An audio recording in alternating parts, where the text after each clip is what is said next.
Salam,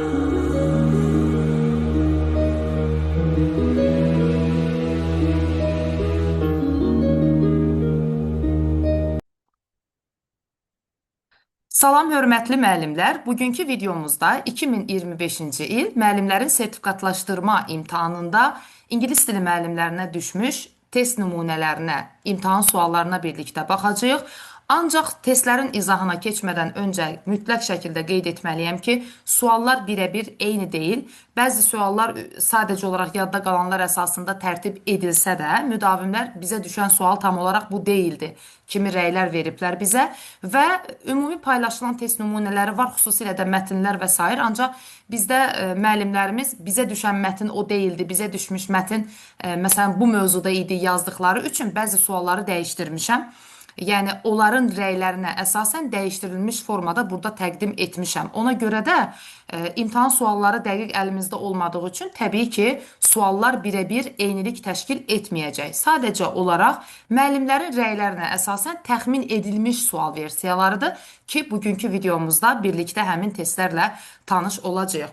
Məsələn, birinci sualda paylaşılan, bəlkə də bu testlərin artıq video izahları çoxdan paylaşılıbdır.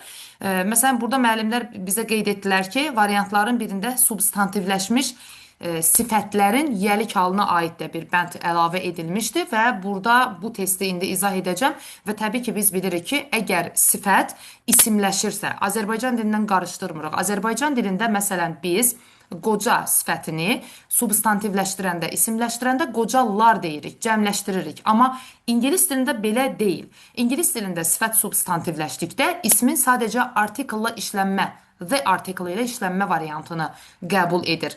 Onun yəlik hal apostrofeslə düzəlmir, ofla düzəlməlidir. Bax, bu qaydanı yadımızda saxlayırıq ki, məsələn, imtahanda bu qayda düşübdür müəllimlərimizə. Ona görə Y variantını dəyişdirib təxminən bu formada yazmışam. Amma o demək deyil, eynən bu formada düşübdür. Əsas məsələ nədir? Qaydaları biliriksə, example'lar fərqli ola bilər. Biz yenə də o testin əminəm ki, öhdəsindən gələcəyik.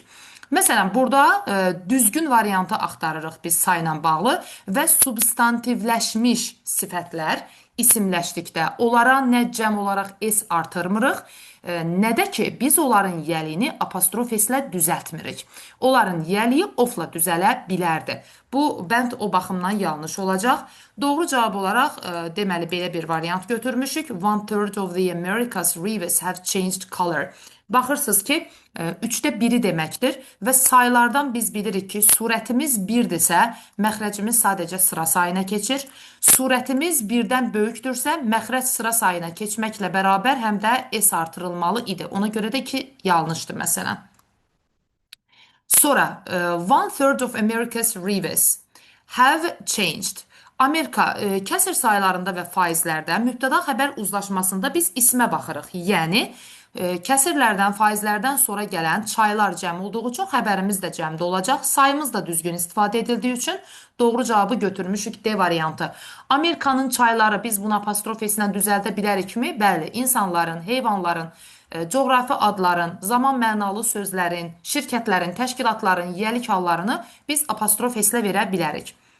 İkinci B variantındakı səhvi qeyd etdik. C variantına gəlin baxaq. They fought for at least 3, təbii ki 3 quarters olardı. Bu quota ismin önündə təyin edici kimi işləndikdə S-siz işlənə bilər. Amma mütləq burada uzlaşma baxımından cəmdə verməliydik.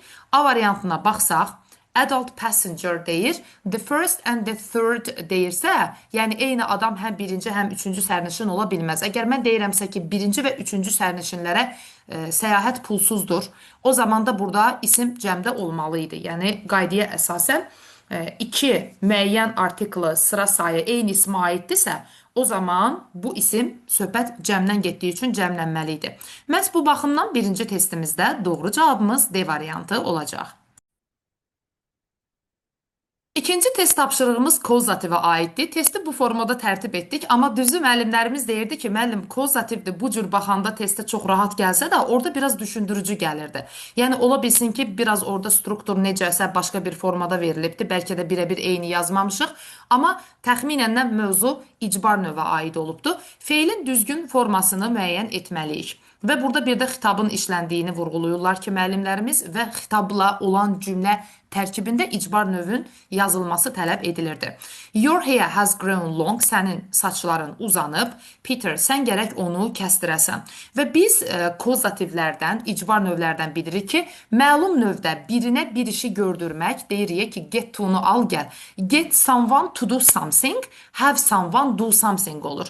Amma saç biri deyil ki, biz onu işi gördürək. Əgər saç kəsdiririksə, binanı tikdiririksə, evi təmir etdiririksə, bu artıq cansız obyekt üzərində icra olunan hərəkətdir və bu passive kozativ gedəcək. Yəni icbar növü məchulu. Məchul növ icbarlar have something done, get something done strukturunda olacaq. Yəni get something done olardı. Have something done. Bilirsiniz ki, cut 3-cü formada da elə cutdır. Cavabımız B variantıdır. Və masdan sonra ümumiyyətlə həzin gəlməsi tam absurd bir variant olar. Modal feillərdən sonra bear formada, heç nəsiz formada gəlməli idi. D variantı ümumiyyətlə have it to cut strukturu yoxdur. Hətta məlum növ olsa belə have someone do something olur. To do something olmur. Get someone to do something olur. Passive kozativlərdə have something done olardı. Yenə də hazın olması 1 yanlış, to'nun olması 2 yanlış. İkinci testimizdə doğru cavabımız B variantı. Üçüncü test tapşırığımıza gəlin diqqət edək. Üçüncü test tapşırığımızda bizdən soruşur düzgün noun phrase tapmaq. Düzgün isimli birləşməli müəyyən etməliyik və burada set sözü təbii ki sayıla bilən isimdirsə önündə artiklını verməliyik. Və yaxud da ki qaydalar cəmdədirsə set of rules burada cəmdə verərdik. Artiklından sonra isim niyə cəm olsun ki ofun əvvəlinə baxmalıyıq. Set sözünün artiklı yoxdur Y variantında. Məhz bu baxımdan yəni bu sabit birləşmədir müəllimlər. Məsələn biz bunch of bananas deyirik. Burada a bunch of bananas. Özündən sonra isim cəm olur, amma ofun önündəki isim partitiv sayıla bilir deyə onun artiklını verməliyik. Doğru cavabımız D variantı. Dördüncü test tapşırığımızda düzgün əvəzliyi seçməliyik. Some birds live in. Bəzi quşlar mübtədamız cəmdədir və ona istinad edən əvəzliyimiz də cəmdə olacaq. Boşluqdan sonra gələn ismimiz də cəmdədir, digər tərəfdə də ismimiz cəmdədir. Və məsələn quşlar cəm olduğu üçün təbii ki burada its variantları gedəcək. Its yəlikdir, özündən sonra isimdən işlənir, amma gərək tək olardı. It apostrofesi isə it is və ya it has'dır. Sonra buradakı diqqət edəcəksiniz. Quite a few yox. Bu t ilə bitən söz sakit deməkdir. Bizə burada sakit lazım deyil quantifiers'ların əvvəlində. Bizə tamamilə sözü lazımdır. Orada da te şəklində yazılmalıydı. Sonu i ilə bitməliydi. Yəni bu sakit sözüdür. Bu ümumiyyətlə expression olaraq yanlışdır. Only a few, only a little, only some şəklində istifadə edilir. Bu baxımdan doğru olmaq variantı yoxdur. C variantının da Y variantı qalır. Baxırıq. Some birds live in their nests for only a few özündən sonra da cəmsim işlənibdir. Sadəcə bir neçə il yaşayırlar deməkdir. Cavabımız Y variantı. Beşinci test tapşırığımızda düzgün kəmiyyət bildirən sözü seçməliyik. Boşluqdan sonra birbaşa words cəmisim, languages yenə cəmisim. Baxın, birbaşa cəmisimdən another vermirik, much da vermirik. Another cəmisimdən another 2 years. Məsələn, rəqəmlərlə, quantifiers'larla, few, məsələn, quantifiers'la işləndikdə olar, amma birbaşa another sayıla bilən təksimdə işlənir. A lot yanında of yoxdursa, o zaman isimlə işlənməz. A lot zərfdir, hərəkəti təyin eləyər. Speak a lot, read a lot. Amma a lot words deyə bilmərəm. Saç many ilə yox, saç a lot of-la işlənir. Many ilə so işlənərdi. So many, saç a lot of olardı. İkinci testimizdə cavab Y variantı. So many words form other languages. Cavab Y bəndi. Altıncı test tapşırığımızda ismin yəlik halının doğru işləndiyi variantı seçməliyik. Nurlan's working in the garden. Əgər cümlədə apostrof S-dən sonra bir dənə ing-li feil varsa və cümlədə digər bir feil yoxdursa, deməli bu cümlənin xəbəridir, predicate'dir, xəbərdir. Cümlədə xəbər apostrof S-dən sonra gəlibsə, deməli o cümlə ismin yəlik halı deyil. Nurlan is working in the garden deməkdir. Amma başqa bir to be olsaydı, feil olsaydı düşünərdi ki, Nurlanın bağda işləməsi məni təəccübləndirdi. Onda əlavə feil olmalıydı. Cümlədə bir dənə feil var, o da apostrof s-dən sonra gəlibdirsə, bu possessive case deyil. B variantına baxsaq, the Browns. İnsan adlarının önündə the artiklı varsa s bitişməlidir. Soyad bildirir. Brownların yeni koteci. Kotec də təkdədir. Is behind the hills. B variantı düzdür. C variantında ətrafımızda gördüyümüz obyektlərin, əşyaların xüsusi bir istisna durum yoxdursa, onların yiyəlik hallarını biz ofla veririk. Apostrof s-lə vermirik. O baxımdan C-də səhvdir. D variantında sözünü ilə cəmlənən isimlər sözünü ilə deməli mürəkkəbləşmiş isimlər daha doğrusu brother-in-law, sister-in-law, editor-in-chief kimi isimlər cəmlənəndə s birinci tərəfə, yiyəlik hal ikinci tərəfə artırılar, amma s qətiyyən birləşməz sona. Yiyəlik hala düşəndə low apostrof s olardı. Amma cəmlənsə söz öndən əvvəlki tərəf cəmlənərdi. Burada apostrof s olardı. Məhz bu baxımdan D variantı səhvdir. Y variantında tomorrow bir zərfdir, amma burada isim kimi istifadəsindən bəhs edir. Sabahın, bugünün, dünənin problemi, bugünün qəzeti. Heç vaxt bu zərflər isim kimi işlənib yiyəlik hal alanda biz bunları cəmləmirik. Sabahların, bugünlərin, dünənlərin yox. Sadəcə tək formada apostrof s verməli idik. 6-cı testdə doğru cavabımız B variantı. 7-ci test tapşırığımızda müdavimlərimiz variantlar eyni belə olsa da bizə iflə başlayan bir cümlə düşmüşdü demişdilər. Yenə də siz clause'ların növlərini bilirsinizsə, tutaq ki, iflə başlayan bir cümlə düşsə, bu adverbial clause of condition şərt budaq cümləsi olacaq. Məsələn, so that bitişik yazılan so that xüsusilə də özündən sonra modal feil alırsa, kənli, kudlu, vudlu bir versiya alırsa, biləcəksiniz ki, bu məqsəd bildirir. Məqsəd. Şagirdlər çox çalışır. Nə məqsədlə? İmtahandan keçə bilsinlər deyə. Ona görə də doğru cavabımız olacaq D variantı. Amma siz deyə bilərsiniz ki, imtahan elə çətin idi ki, mən keçə bilmədim. Artıq so, sifət, zərf, so, nə bilim, zərflik, zərf, that olsa, o zaman adverbial clause of result düşünərik. Amma siz so that bitişik yazılan və özündən sonra da modal alır. Məqsədlik mənasını siz burada görürsünüzsə, o zaman adverbial clause of purpose götürəcəksiniz. Bəzən bu adverbial clause of purpose sizə qısalt şəklində də düşə bilər ki, məsələn, bu cümlə mürəkkəb cümlədir. Adverbial clause of purpose-dir, məqsəd budaq cümləsidir. Cümləni sadələşdir desə, reduce et desə, o zaman çevirəcəksiniz students work hard so as to pass the exam, in order to pass the exam və ya to pass the exam, for the purpose of passing the exam. Yəni sozət özü in order zətlə sozət özündən sonra clause, yəni cümlə alır. Burada bir cümlə, burada iki cümlə. Bu olur mürəkkəb cümlə, yəni complex sentence. Amma bu sizə transformation kimi gəlib düşsə ki, eynən bu cümləni transform et, cümləni reduce et, sadələşdir. Kompleksi simple'a çevir. O zaman da bilin ki, so that'lə gördükləriniz so as to feil, in order to feil, sadəcə to feil və ya for the purpose of passing gerund alıb da sadələşdirə bilərsiniz. Verilmiş formada isə testimizin doğru cavabı olacaq D variantı. 8-ci testimiz sifətin dərəcəsinə aiddir və təbii ki də burada one of z varsa, one of z üstünlük dərəcəsi alır. Z artiklı ilə üstünlük dərəcəsi alırsa, gəlin D, Y bəndləri gedir. Z üstünlük dərəcəsi almalıydı. C bəndi də gedir. Z müqayisə ancaq nə qədər bir o qədər mənasında vergüllə ayrılmış cümlədə adətən cümlələrin baş tərəfində olur. Da bu one of z strukturunda deyil. Və A variantı ilə B variantı arasında da qalmağa ehtiyac yoxdur. Çünki E artiklı var. Sifətin üstünlük dərəcəsi Z ilə olardı. B variantı da gedir. Doğru cavabımız qalır. A rich, yəni onsuz da müqayisə yoxdur. Zəngin bir biznesmendir. İkinci tərəfdə isə greedy. İki hecalı sözün sonu y ilə bitən sözlərdə elə gördüyünüz kimi şəkilçi ilə düzəldirik üstünlük dərəcəsini. A variantı doğrudur. Sual 9. Choose the sentence where the adverb is used correctly. Zərfin düzgün işləndiyi variantı seçin. Deməli, ingilis dilində fastly deyilən bir variant yoxdur. Bu getdi. İkincisi, it tasted bitterly. Əgər taste özündən sonra isim alsa, o zaman zərflə işlənər. Link verb deyil. Amma direkt adjective alacaq. Zərf almayacaq çünki link verbdir. O dad verir deyirəmsə, cansızla işlənən tasty, lookdu, smelldi. O zaman da özündən sonra da ismi yoxdursa, deməli link verb funksiyasındadır və link verblər özlərindən sonra zərf yox, deməli sifət alırlar. She tasted the... Burada isə görürsünüz, baxın, she tasted the soup deyir.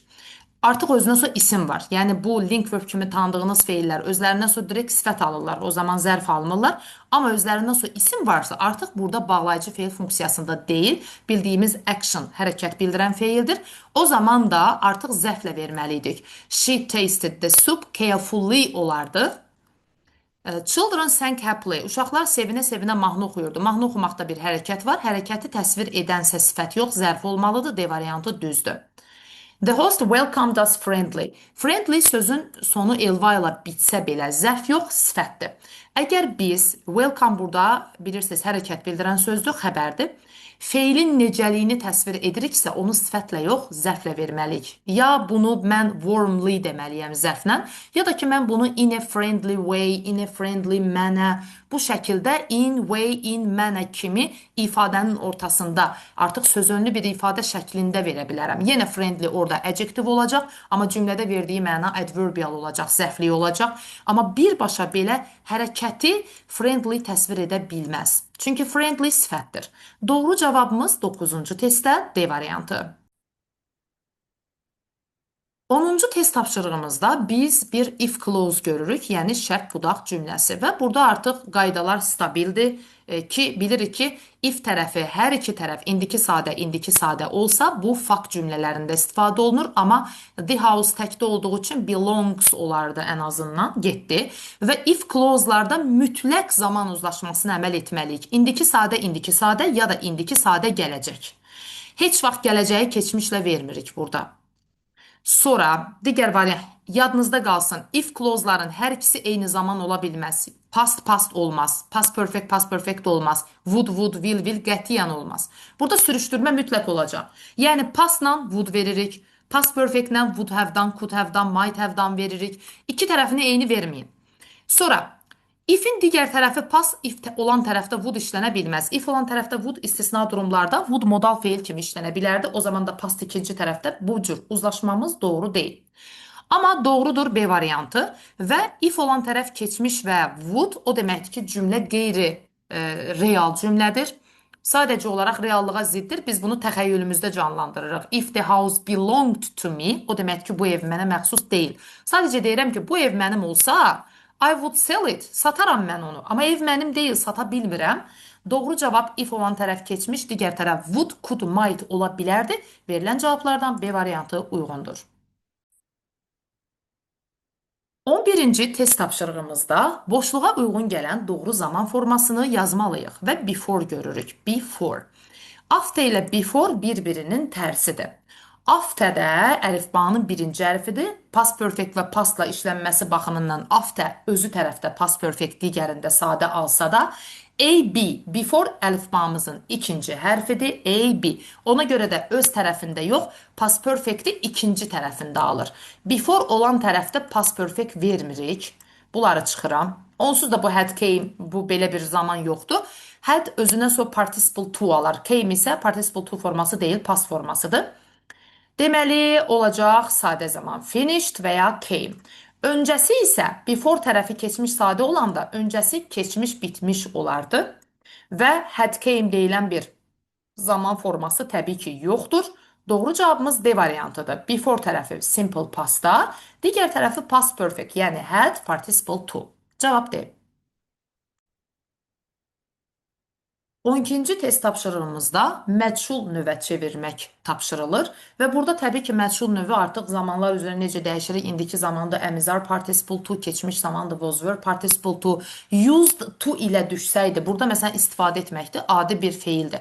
Amma used to modal feili olsaydı, used to be participle to verəcəkdiniz. Diqqət etməlisiniz bəzi məqamlara. Hər bir sadə testdə belə diqqət edin. Sadə testi deyib, bəzən insan çox rahat yanaşır, məsuliyyətsizlik edib səhv edir. Amma bəzən də hər şeydən panikaya düşüb, hətta sadə testlərdə belə nəsə axtarıb səhv edə bilirik. Ona görə heç birindən olmasın deyə sadəcə sualı diqqətlə oxuyuruq ki, burada used to deyil. Indian people use a lot of oil. Və passive voice-ə çevirmə qaydasından siz bilirsiniz. Nəyi bilirsiniz? Özündən sonra təsirli feillər, özündən sonra aldığı tamamlıq gələcək cümlənin başına, yəni a lot of oil, özündən sonra da, yəni əmizar yox. Use dediyi üçün indiki sadə zamandadır görürsüz, düzdürmü? Onda was-dan verməyəcəm. Oil, məsələn, Indian people cümlə başında mübtəda qalmamalı idi, atılmalı idi, səhvdir. A lot of oil has been niyə olsun? İndiki sadə zamanlar əmizar participle to'dur. Has been olmaz. Bu indiki bitmiş olsaydı verərdik. Oil sayılmır. Onsuz da təkdir. Niyə ar olsun ki? Cavab Y variantı. A lot of oil is used by Indian people. Cavab Y.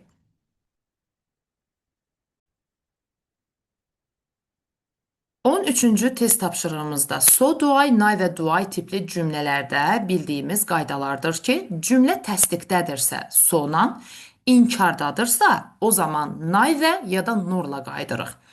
I had no time dediyi üçün deməli cümləmiz inkardadır. İnkarları so-la qayıtmırıq. İnkarlarda to istifadə etmirik, also istifadə etmirik.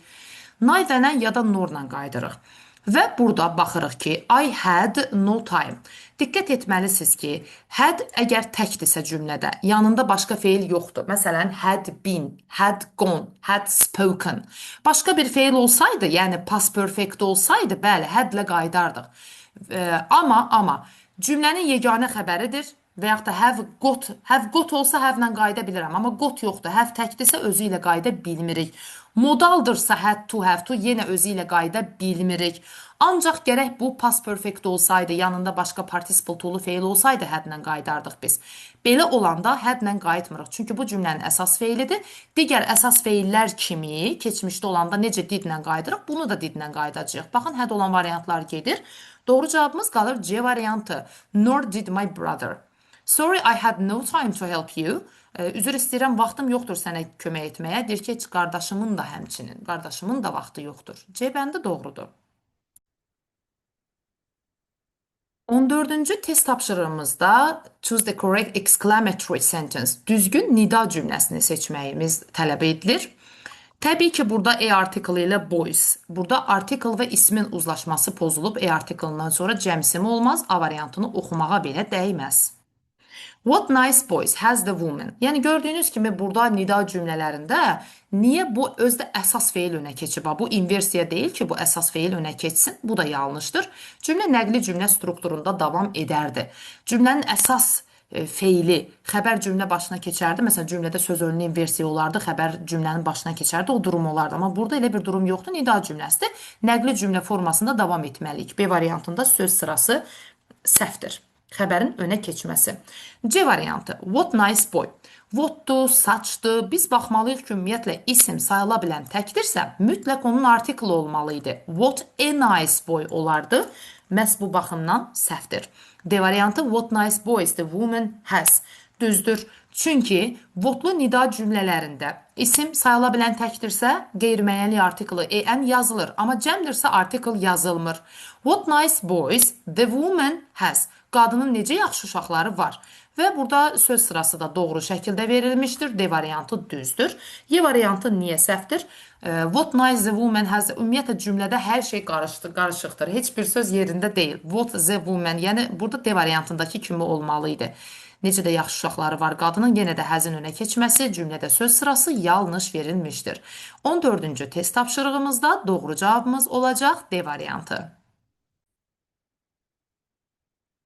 Sual 15. Which of the given sentences are not simple? Aşağıda verilmiş cümlələrin hansı sadə cümlə deyil? Yəni mürəkkəb cümlədir.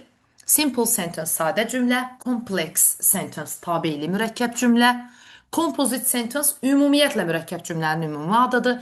Compound sentence tabeysiz mürəkkəb cümlələrdir. Bunların hər biri YouTube kanalında da izahları var. Deməli, biz burada baxmalıyıq ki, hansı sadə deyil, yəni mürəkkəb cümlədir.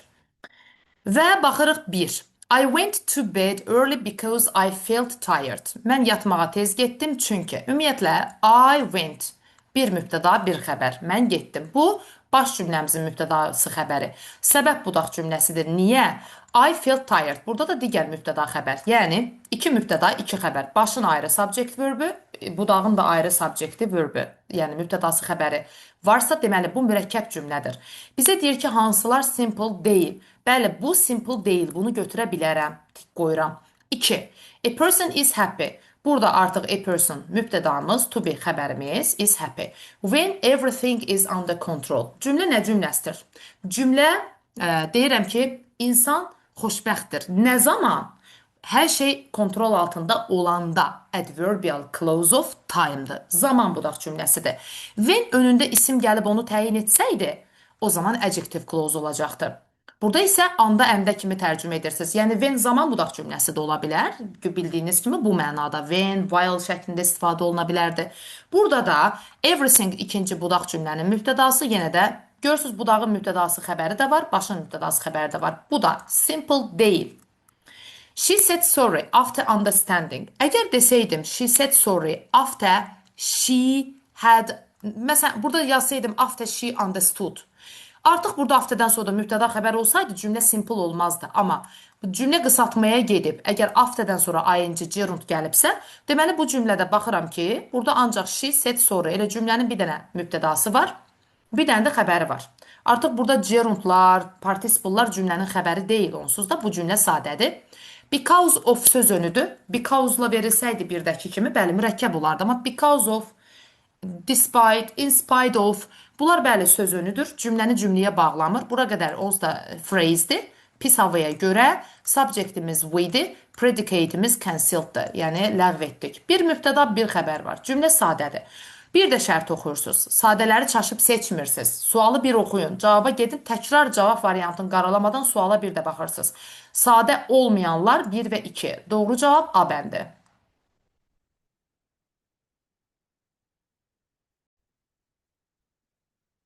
16-cı test tapşırığımızda isə biz reported speech question görürük. Cümləmizi report edərkən təbii ki, burada artıq cümlələri tanımalıyıq. Nəqli cümləni mi report edirik? Xüsusi sual cümləsini, ümumi sual cümləsini, yoxsa əmr cümləsini, hərəsinin özünə uyğun qaydaları olacaq. Və ask soruşdu deyir. Ask soruşdu. Peter, why? Xüsusi sual cümləsini çeviririk. Xüsusi sual cümləsini çevirərkən biz burada baxmalıyıq ki, sual sözü mütləq yerində qalacaq və sual cümləsini çevirdiyimiz üçün elə askdan istifadə eləyəcəyik. C-dən olan variantı silirəm. Cümlə nəqli cümlə kimi davam etməlidir və baş cümləmizin xəbəri keçmiş zamandadırsa, budaqda da xüsusi istisna durum yoxdursa, hələ də real olan fakt cümləsi deyilsə, tarixi yox yazılmayıbdırsa, normalda biz zamanları bir addım keçmişə göndərməliyik. Yəni indiki sadə olacaqdır keçmiş sadə. Və didn't niyə önə keçsin ki? Cümlə nəqli cümlə formasında getməlidir. Mübtəda, sonra xəbər. Y variantında ümumiyyətlə zamanı dəyişməmişik. C variantı isə düzdür. She asked Peter why. Sual sözü mütləq yerində qalır. Xüsusi sual sözü, sonra mübtəda, sonra xəbər. İndiki sadə zaman çevrildi oldu. Present simple olur. Past simple. Cavab C. 17-ci test tapşırığımızda subject and predicate agreement mübtəda və xəbər uzlaşmasından bəhs edir. Mübtəda və xəbər uzlaşmasının doğru işləndiyi variant. Visiting old temples is my sister's hobby. Cümləmizin mübtədası ing-li bir birləşmədir. Yəni gerundursa xəbər təkdə olur. Amma iki gerund and-lə bağlansaydı düşünərdik xəbər cəm olar. Bu zaman mübtədanız to'lu məstərdirsə, gerundursa xəbər tək olur. Elə A düzdür. The number of kəmiyyət bildirən söz deyil, bu sayı deməkdir. Və the number of-dan sonra isim cəm, amma xəbər tək olmalıydı. Komandaların sayı artır, has increased olardı. A number of isə quantifiers'dır, bir sıra və çoxlu deməkdir. A number of, yəni hər ikisi number olan ifadələr özlərindən sonra ismi cəm alırlar. The number of xəbəri tək, a number of xəbəri cəm alır, ver olardı. Someone at the stables are. Törəmə əvəzliklərinin xəbəri are yox is. Xəbər təkdə olardı. Y variantında iki gerund and-lə bağlanıbdır və ayrı-ayrı aktivitələrdir. İki gerund bağlansa, ikisi demək olar ki, yaxın sinonimal ifadələr olsa, ikisi eyni bir aktivitəyə istinad etsə, O zaman biz bunu tək düşünə bilərik istisna durum kimi. Amma swimming ayrı şeydir, üzmək. Reading, kitab oxumaq tam başqa bir aktivitədir. İkisi endlə bağlandığı üçün xəbər cəmdə olardı. 17-ci testimizdə cavab A bəndi. 18-ci test tapşırığımızda choose the correct conjunction, düzgün bağlayıcını seçin. Bağlayıcıları seçərkən təbii ki, bağlayıcılarımızı tanıyırıq. Məsələn, but cümlə ortasında gələn amma deməkdir. Since pastla present perfectlə işlənsə, adətən olacaq zaman bağlayıcısı dan-dən bəri kimi işlənir. Although təzad ziddiyyət bildirir. Although məsələn, ikisi də bir-birini əvəz eləyə bilər, amma cümlənin sonunda although gələ bilməz, though gələ bilər, o zaman conjunction yox, adverb olurdu. So cümlənin nəticə olan hissəsində olur, səbəb olan hissəsində so vermirsiniz. Birinci həmişə səbəb olur, yağış yağdı və biz evdə oturduq. Burada artıq so'nu biz ikinci tərəfdə, evdə oturduq tərəfində verə bilərik. Heç vaxt səbəb tərəfində so verməyin. Yenə də though, although ilə eyni. İkisi də təzad, ziddiyyət bildirir, concession. Güzəşt budaq cümlələrində işlənir. İndi baxaq. It is raining, yağış yağır. We should postpone the picnic. Biz pikniki təxirə salmalıyıq. Yəni, burada deyirəm ki, niyə təxirə salmalıyıq? Çünki yağış yağır. Yadımızda qalsın, bəzən müəllimlər səbəb-nəticə əlaqəsini çaşdırırlar. Bu sizin çərçivənizdə də var, cümlədə səbəb-nəticə əlaqəsini. İndi belə çox sadə verilməyə də bilər, amma hər zaman düşünməliyik ki, birinci səbəb olur, nəticə ondan yaranır və so həmişə ikinci olanın yanında olur. Məsələn, mən burada boşluğu bura versəydim ortaya, so verəcəkdim ki, it is raining. So, we should postpone the meeting, picnic. Yağış yağır, buna görə də biz təxirə salmalıyıq. Amma birinci tərəfdə niyə sualına cavab verən yerdə nə üçün biz təxirə salırıq? Çünki yağış yağır deyirəmsə, as, since, because verə bilərəm. Görə, yəni səbəb bildirən bağlayıcı lazımdır. Cavabımız olur D variantı. Burada since səbəb bildirir, time yox. 19-cu test tapşırığımızda verilmiş cümləni düzgün şəkildə tamamlamalıyıq. Burada artıq it is və there is, there are ifadələridir. It islər özlərindən sonra it islər, it waslar sifət alır, dırdır, durdur kimi tərcümə olunur. There is, there are isə konkret olaraq hardasa nəsə var deməkdir. Hardasa nəsə var. Birincisi, noise təkdədir. Burada xəbərlərin cəmdə olan variantları gedir. Təkdədir. A noisy place burada. Və özündən sonra deyirəm ki, much noise, çoxlu səs. It was much noise desəm, olur ki, çoxlu səsdir. It was a noisy place, bu olar. Ora səsli küylü bir yerdir. Baxın, burada mən deyirəm ki, çoxlu səs-küy var idi. Ora səsli bir yerdir. İndi ona görə də uzlaşdırma baxımından istifadə edəcəyik hansı variantdan? Məsələn, A getdi, B getdi. Baxıram, it was much noise. Bu çox səsdir. Təzədən it was, bu birinci tərəfə uyğun gəlmədi. There was much noise. Bəli, çoxlu səs-küy var idi. Sonra isə təsvir edirəm. Ora səsli bir yerdir. Hardasa nəsə var demir ikincisində. Yəni, səsli küylü yerdə səs var demir. Hardasa nəsə var, yəni tutaq ki, çoxlu səs var. Orada there is, there are veririk. Amma bura səsli bir yerdir. Burada artıq itizli strukturdan istifadə edirik. Ona görə Y-də gedir. Doğru cavabımız olacaq C variantı. There was much noise. It was a noisy place.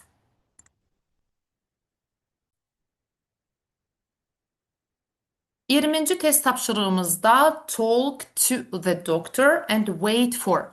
Waiting for, I am waiting for someone or something, wait for-dan işlənir. Talk to the doctor, bəli, hər iki tərəfi nəzərə alsaq, elə doğru cavabımız A variantı olacaqdır. I talk, deməli talk to istifadə ediləcək və wait the for. Cavab A. 21-ci test tapşırığımıza gəlin baxaq. 21-ci test tapşırığında abrupt decision deyir. Abrupt ani deməkdir. Ani, sürətli, dərhal. Ona görə də cavabımız elə gözlənilməz. Onun gözlənilməz ani qərarı hər kəsi şoka saldı və gözlənilməz sözü olduğu üçün cavabımız sudden olacaq. Difficult, çətin, sinonim deyil. Expensive, bahalı, final, son, axırıncı, important, vacib, heç biri sinonim deyil. Abrupt change, ani dəyişkənlik, sudden, o da qəfləti deməkdir. Cavab B. 22-ci test tapşırığı əslində paylaşılan testlərdə fərqli bir sual gördüm. Ancaq bizdə müəllimlərimiz bizə bu waste not, want not düşməmişdi. Bizə Sırf every cloud has a silver lining belə bir atalar sözünün deməli situasiyası düşmüşdü dediklərindən dolayı bu sualı dəyişdirmişəm. Yəni sual eyni gördüyünüz kimi deyil. Sadəcə olaraq atalar sözü müəllimlərimizin dediyi atalar sözünə uyğun bir situasiya təxmin edib yazmağa çalışmışam. Deməli, aşağıdakı atalar sözlərindən hansı bu situasiyaya uyğun istifadə edilə bilər? Bir də burada iki dənə çox incə məqam ola bilər, çaşdırıcı. İki atalar sözü var ki, bir-birinə bu məqamda çox oxşuyur. Ona görə onların da fərqini sizə deyəcəm ki, birdən bu məqam yox, həmin aspekt düşsə ona da diqqət edərsiniz. Məsələn, gəlin birinci bir situasiyamızı oxuyaq. Losing my flight back home because of the heavy storm felt like a total disaster at first. Yəni ilk başlarda güclü fırtına səbəbindən evə uçuşumu qaçırmaq tam bir fəlakət kimi görünürdü. However, while waiting at the airport, I met an old friend whom I hadn't seen in 10 years and we ended up spending a wonderful evening together.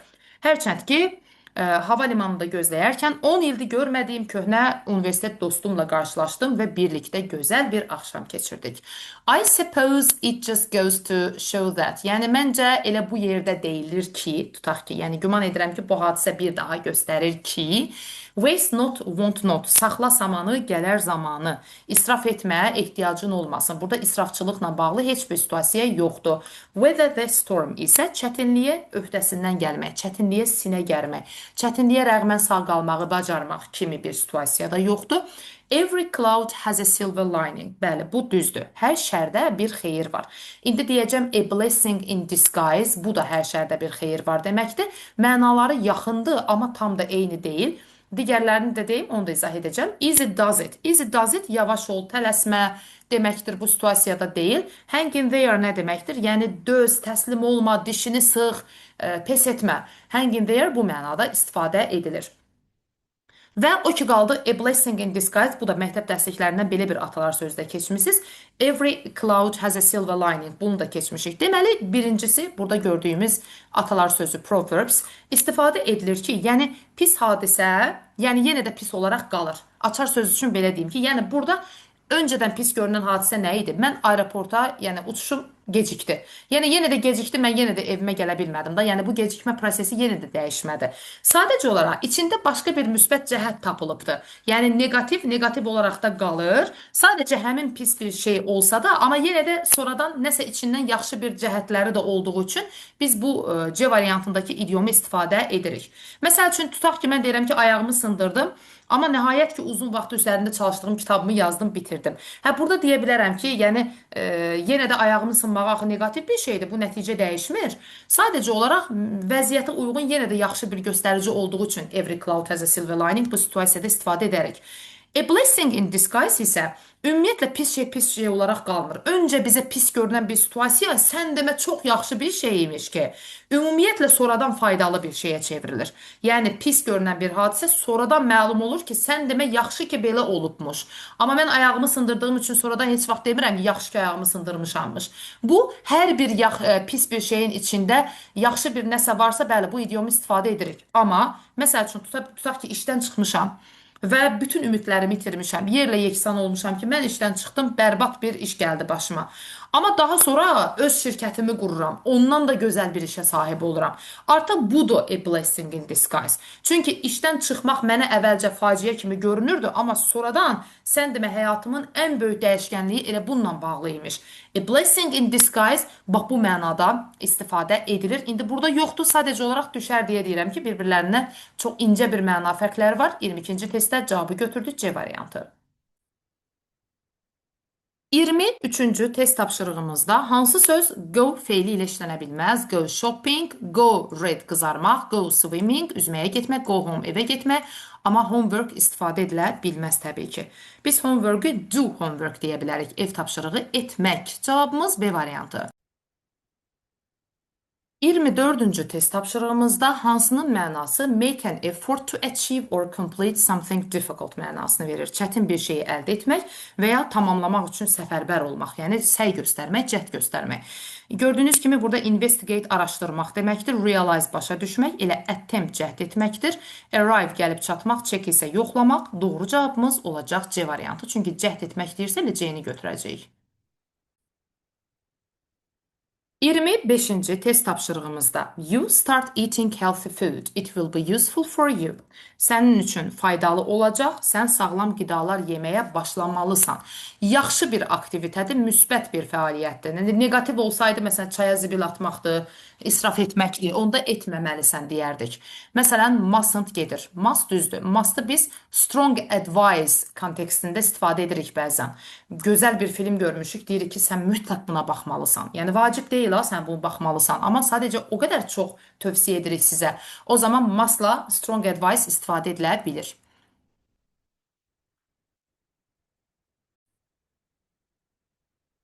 C variantında don't have. Birincisi don't have to ile işlənir. İkincisi lack of necessity bildirir. Don't have to, needn't o demək ki, ehtiyac yoxdur yeməyinə, yaxşı yeməkləri. Couldn't o demək ki, sən yemiş, yəni yeyə bilməmisən bu mənada. Yemiş ola bilməzsən, təbii ki, düz gəlmir. Are able to ilə işlənir, bacarmaq mənasını verir. Burada da əlaqəsi yoxdur. Cavabımız B variantı olacaq. 26-cı test tapşırığımızda Aslan was a schoolboy. Aslan bir məktəblidir və daha sonra one day he came from school and said. Bir gün o evə gəlir, yəni məktəbdən evə gəlir və deyir. Daha sonra bir, the class couldn't answer the teacher's question, only I could answer. Sinifdə heç kəs cavab verə bilmədi, suala ancaq mən cavab verdim. Very good Aslan, nə yaxşı Aslan. Sual nə idi ki? The teacher asked who had broken the window in the classroom. Cavab verir ki, müəllimin sualı oydu ki, sinifdə pəncərəni kim sındırıbdı? Yəni doğru cavabımız burada 2, 3, 1, 5, 4 cavabımız olacaq B bəndi. 27-ci test tapşırığımızda biz participle one olan cümlələri seçməliyik. Participle one. Baxırıq, fe'li sifət bir forması. The doctor advised me to stop. Burada to infinitive var və stop eating. Konkret feillər əzbərləyirsiniz. Look forward to, ing, enjoy, ing, avoid, ing. Bunlar hamısı gerundlardır. Participle deyil. 2. The scientist, hansı scientist? Doing research. Bir de burada doing a research yazılmıştı public paylaşılan sualda. Research sayıla bilməyən isimdir. Ona görə də research'un qarşısında an artiklı yazmırıq. Ona görə də silmişəm bunu da. The scientist doing research found a new species. Species təki cəmi eyni olan isimdir. Artiklı ilə işlənməsi düzdür. Və hansı sualına cavab verirsə, deməli elə participle one-dır. The scientist doing research, yəni tədqiqat aparan alimlər. Bəli, bu participle one-dır. Singing loudly, she woke the baby up. Yüksəkdən oxuyaraq o uşağı oyatdı. Cümlə ing ilə başlayıb özündən sonra mübtəda varsa, bəli, bu participle-dır. Amma singing loudly, deyirəm ki, singing loudly is not good. Yox, yüksək səslə oxumaq yaxşı deyil. Amma burada artıq cümlənin mübtədası olsaydı gerund olacaqdı. Mother noticed the broken vase on the table.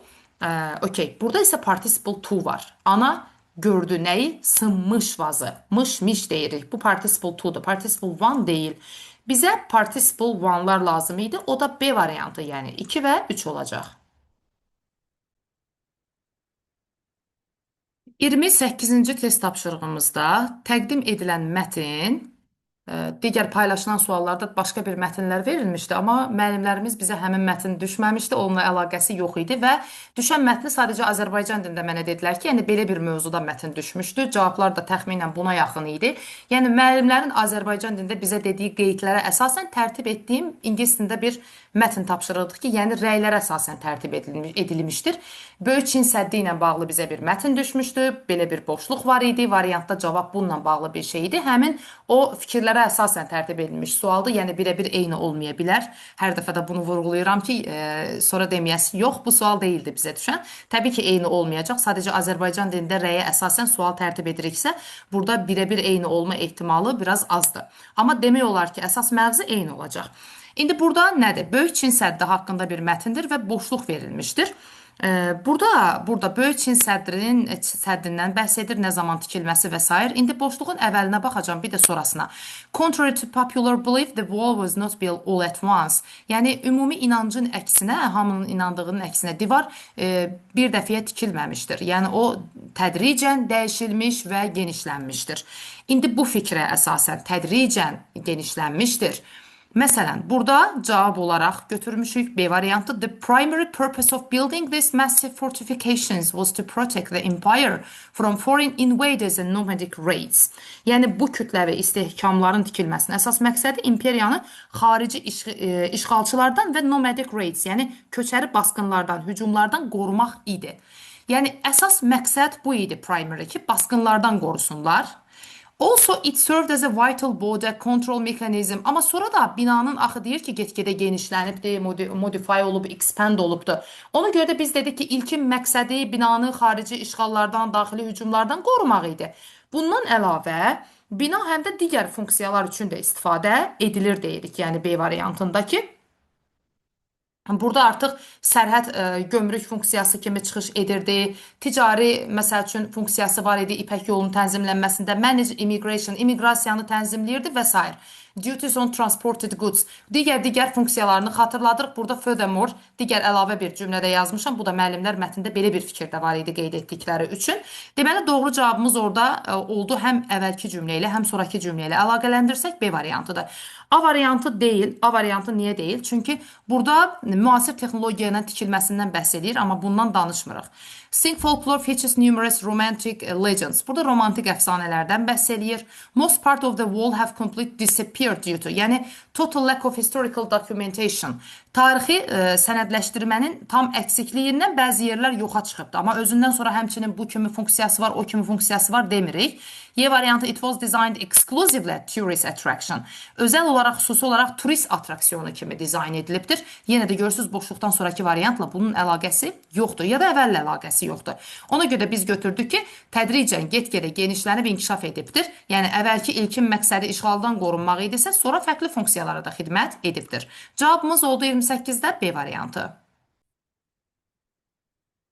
29-cu test tapşırığımız yenə müəllimlərimizin Azərbaycan dilində demişdilər ki, yəni belə bir fikir var idi ki, baxmayaraq ki, danışıqlar ədalətli və uğurlu idi, cümlənin geri qalan qismini tamamlamaq idi, amma geridə qalan qismində nə idisə xatırlamırıq. Onu da təxminən bu fikrə əsasən tərtib edilmiş test tapşırığımıza da baxaq. Although the negotiations were successful and fair. Although bir ziddiyyət bildirən bağlayıcıdır. Baxmayaraq ki, danışıqlar uğurlu və ədalətli idi. İndi ona təzad olan bir variant seçəcəyik. C variantıdır. Ədalətli olmasına baxmayaraq, komitənin bəzi üzvləri bir də cümlə təzadla başlayanda, although və though ilə başlayan cümlələrə still çox yaraşır. Çox olur ki, önünə təzad alım, stilllə davam edirik. Çünki amma yenə də, amma hələ də mənasını verir. Hələ də bəzi üzvlər nəticədən narazı idilər deyirik ki, komitənin bəzi üzvləri hələ də narazı idilər. Deməli, ədalətli, uğurlu olsa da hələ də narazı idilər. Cavab olur C variantı. Both mutual agreement hər iki partiya razılaşıbdı. Onda niyə təzad bağlayıcısı olsun, burada olduğu olsun.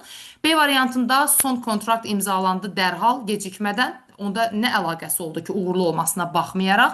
Because the terms of the treaty provided equal, bərabər imkanlar, bərabər fayda yaradıbdırsa, o zaman təzad yoxdur yenə də.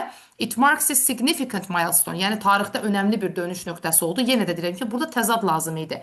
Danışıqlar uğurlu, ədalətli olmasına baxmayaraq bəzi üzvlər hələ də narazı idilər. Cavabımız C variantı olacaq.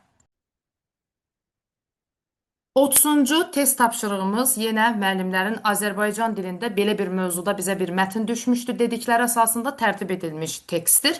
Tam birə-bir eyni olmayacaq, amma mövzu olaraq belə bir mətn düşmüşdü deyilənə görə. Mətni oxuyub sualı cavablandırırıq. Baxırıq ki, James küçədə gəzərkən, yəni özünü bir canlı, rəngarəng bir festivalın ortasında tapdı.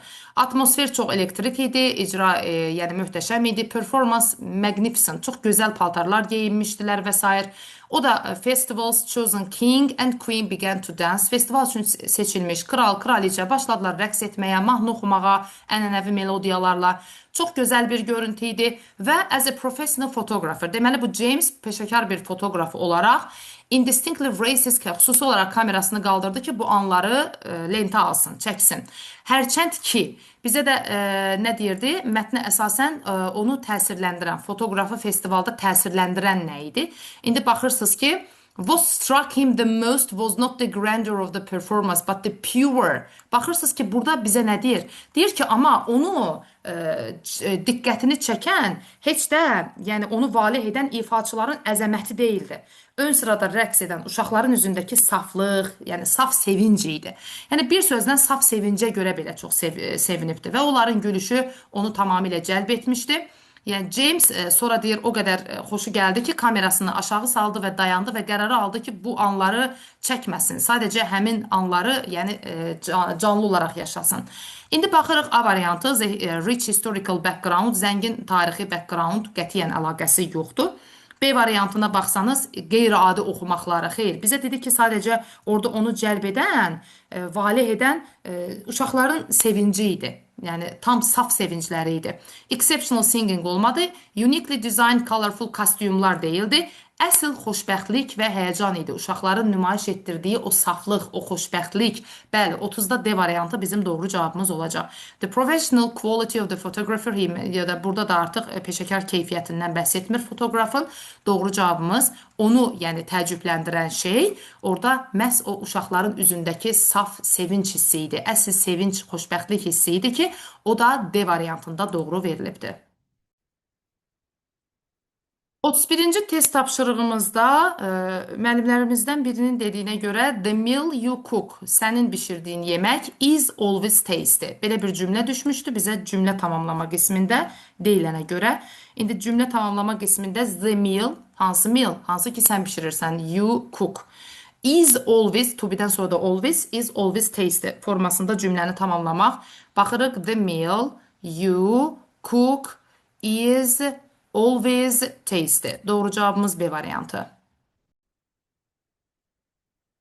32-ci test tapşırığımızda aşağıdakı cümlələrin hansı eyni mənalıdır, yaxın mənalıdır, yəni paraphrasing edirsiniz. Hardly any of her friends have come to see her in the hospital. Deməli, biz burada nəyə fikir veririk? Hardly cümləni inkar edir, bilirsiniz. Xəstəxanaya onu görməyə demək olar heç bir dostu gəlməmişdi. Müəllimlər, heç bir dostu gəlməmişdindən demək olar heç bir dostu gəlməmişdi. Eyni deyil. Çünki paylaşılan suallarda heç bir düzgün variant yox idi. Ona görə biraz dəyişiklik etmişəm bu suala da. Yəni none of her friends have come-dan hardly any of her friends have come eyni şey deyil. Cümlədə bu ümumiyyətlə bu nearly-dir, practically-dir, hardly-dir, almost-dur, zəflərinə fikir verəcəksiniz. Demək olar heç biri deyir. Demir 100% heç biri gəlməmişdi. Sadəcə deyir ki, xəstəxanaya onu görməyə demək olar ki, heç bir dostu gəlməyibdi. Və most of her friends visited. Əksər dostlar onu baş çəkiblər, bu deyil. Nobody but her, heç kəs gəlmədi, ancaq dostları gəldi, bu da deyil. She has been visited by nearly none of them. Bəli, nearly-ni burada vurğulamışam ki, çünki demək olar ki, heç biri xəstəxanada. Bir də in hospital yazılmışdı paylaşılan suallarda. Bu, bir nəfər xəstəxanaya gedirsə visitor kimi, burada Z hospital olmalıdır. Sadəcə xəstəyəm, xəstəxanadayam, bu zaman biz hospitalın önündə Z artiklı vermirik. Amma visitor kimi xəstəxanaya gedilirsə, burada Z artiklından istifadə edilir və üstə gələkdə ki, ona baş çəkilibdir nearly none of. Demək olar heç bir dostu tərəfindən ona baş çəkilməyib. Belə C variantı düzdür. Nearly many of her friends have come. Demək olar hamısı gəlmişdi. D-də əksini deyir. Və Y-də isə deyir ki, çoxu gəlib onu xəstəxanada görməyə. Təbii ki, demək olar heç biri gəlməyibdirsə, cavab C variantı. 33-cü test tapşırığımızda isə bizdən mətn qurmaq istənilir. Mətni ardıcıllıqla qururuq. Deməli, live conversation which doesn't require access to the internet is rare these days. Yəni, bugün canlı söhbət, hansı ki internetdən istifadə edilməsi tələb olunmur, deyir, bu günlərdə çox nadir hallarda görülür. Sonra 3 gəlir. Teenagers enjoy writing messages. Yəni, bugün yeniyetmələr bir-birlərinə mesajlar yazmağı üstün tuturlar. Sonra gəlir 4, əksəriyyəti də xoşlayır ki, vaxtlarını mobil telefona cavab verməklə keçirtsinlər. Və 1, əgər bu cür davam etsə, onlar üzbəüz kommunikasiyanı get-gedə azalacaq, itirmiş olacaqlar. Doğru cavabımız olacaq 33-cü testdə C variantı. 34-cü testdə uşaqlar yay tətilini səbirsizliklə gözləyirlər deyir. Bu konkret bir ifadədir. Look at baxmaq deyil, look through gözdən keçirtmək, look into araşdırmaq, look for axtarmaq, amma look forward to səbirsizliklə gözləmək. Feil alsa özündən sonra gerund alacaqdır. Cavab A bəndi. 35-ci testdə uşaqlar yay tətilini səbirsizliklə gözləyirlər deyir. Bu konkret bir ifadədir. Look at baxmaq deyil, look through gözdən keçirtmək, look for axtarmaq, amma look forward to səbirsizliklə gözləmək. Feil alsa özündən sonra gerund alacaqdır. Cavab A bəndi. If you say someone, you mean that they have missed an opportunity. Bir insana biz nə vaxt deyirik ki, sənin şansın artıq gedibdir. Artıq bu şans səndən keçibdir. Fürsəti əldən buraxmısan. Bu miss a boat ifadəsidir. Miss a boat. You has missed a boat. B variantında has a chip on their shoulder. Yəni bu keçmişdə incik kimləsə küsmək deməkdir. Çiynində bir chip var. Yəni o demək ki, kimləsə nəsə xətrinə dəyib arada münasibət pozulubdur. Sonra be on cloud nine çox xoşbəxt olmaqdır. Costa arm and a leg çox bahalı deməkdir. C eye to eye isə həmfikir olmaq, razılaşmaq deməkdir. Cavabımız A variantı. 36-cı test tapşırığımıza baxırıq. Cavabımız nə olacaq burada? Josh joined a course. İlk dəfə adı çəkilir, qeyri-müəyyəndir, bilmirik. Hər hansı bir kursa qoşuldu ingilis dili öyrənmək üçün. English'ın yanında language sözü yoxdursa article olmur. Amma ikinci dəfə eyni ismin adı çəkiləndə artıq the article-dan istifadə edirik. A course, English, yanında language yoxdur və ikinci dəfə adı çəkildiyi üçün Z. Cavabımız A bəndi. 37-ci test tapşırığımız inversiya qaydasına aiddir. Baxın, burada only when bütövlükdə cümlənin başına keçəcəkdir, bu formada yox. Və only when bilirsiniz bağlayıcıdır. Və biz bir budaq, bir baş cümlə görürüksə, inversiyanı budaqda yox, başda aparmalıyıq. Yəni, bağlayıcı olan tərəfi normal qaydada verirsiniz. Digər tərəfdə did I realize olan hissəsində inversiya verirsiniz. Məhz bu baxımdan bir düzdür. Amma 2 only I felt burada only when cümlə başına keçərdi. Only when I did feel. Burada ümumiyyətlə did artıqdır. Siz budağı olduğu kimi verib başda inversiya etməliydiniz. Did önə keçməliydi. Only when burada da cümlədə bağlayıcı olan hissədə inversiya etmirsiniz. İnversiyanı budaqda yox, başda edirsiniz. Only when I filled my glass I realized. Burada inversiya vacibdir. Çünki only ilə negativ adverblərlə başlayan cümlələrdə budaqda yox, başda inversiya etməliydik. İnversiyanın da köməkçi feil önə keçir. Burada mübtədamız əvəzlik olsa belə yenə də inversiya olur. Amma sözönlü inversiyalarda xəbər mübtədanın önünə keçsəydi, bəli, o zaman mübtədamız gərək əvəzliklə ifadə olunmazdı. Burada doğru cavab A. 38-ci test tapşırığımızda menecer özünü hansı bir həyəcanlı, bir narahat bir anın ortasında tapdı. Suspense bu həyəcan, narahatlıqdırsa, bunun antonimi də dincəlmək, istirahət olacaq. Concern o da narahatlıq, anxiety o da narahatlıq sinonimdir. Doubt şübhədir, hesitation isə tərəddüddür. Cavabımız Y variantı. 39-cu test tapşırığımıza gəlin diqqət edək. 39-cu test tapşırığımızda deməli you, sən, you have a childlike, yəni uşaq kimi bir trust, inamın var. In. Daha sonra 5, 4. In other people. Yəni digər insanlara uşaq kimi bir inancım var, inamım var. Doğru cavabımız məntiqi ardıcıllıqla düzsək elə olacaq. You have a childlike trust in other people. Sizin digər insanlara qarşı uşaqcasına, yəni saf bir inamınız var mənasını verir. Cavab A bəndi. 40-cı test tapşırığımıza birlikdə baxırıq. Şəhərin mayoru güclü bir cəhd göstərdi. Baxın, restore public confidence. Bu artıq bir sabit bir ifadədir. Restore public confidence, belə deyim, ictimai etibarı bərpa etmək deməkdir. Ona görə də elə doğru cavabımız restore, yəni çalışdı ki, bərpa etsin ictimai etimadı. Strike tətildir, ixtişaş edirlər. Məsələn, grevdir. Kindness mehribanlıqdır. Sincerity səmimilikdir. Liberation bu isə azadlıqdır. Situasiyaya uyğun və collocation olaraq da bərpa edirsən nəyi, inamı, yenidən sənə inansınlar. Doğru cavabımız olacaq D variantı. Beləliklə sertifikasiya suallarımızın izahı bitdi. Yadda qalanlardan və ya sualların oxşarlarından bəlkə də bəzi suallar ümumiyyətlə əlaqəsi yox idi. Sadəcə paylaşılan suallara əsasən 40 sualdan ibarət test tapşırığımızın izahı bu qədər. Sağ olun, özünüzə yaxşı baxın.